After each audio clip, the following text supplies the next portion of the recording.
3 নম্বর হচ্ছে বিষমবাহু ত্রিভুজ। কি ত্রিভুজ? বিষমবাহু ত্রিভুজ। যে ত্রিভুজের 3টি বাহু অসমান বা যে ত্রিভুজের কোনো বাহু সমান নয় তাকে বিষমবাহু ত্রিভুজ বলে। যেমন ABC ত্রিভুজের দিকে একটু খেয়াল করো। এই ত্রিভুজের AB যদি A হয় তাহলে BC হচ্ছে B আর AC হচ্ছে তোমার C। দেখো 3 বাহু 3 রকম, তাহলে এটা হচ্ছে বিষমবাহু ত্রিভুজ।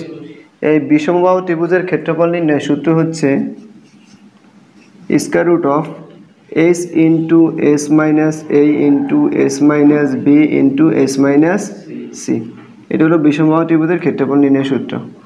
Square root of S into S minus A into S minus B into S minus C। ABC হচ্ছে তার 3টা বাহু, ত্রিভুজের 3টি বাহু, আর S হচ্ছে অর্ধ পরিসীমা। তাহলে বিষমবাহু ত্রিভুজের পরিসীমা নির্ণয় সূত্র কত? 3 বাহু যোগফল, তাহলে A plus B plus C। A plus B plus C। বলো বুঝছো? বিষমবাহু ত্রিভুজের পরিসীমা নির্ণয় সূত্র হচ্ছে A plus B plus C, আর S হচ্ছে অর্ধ পরিসীমা, মানে পরিসীমার অর্ধেক।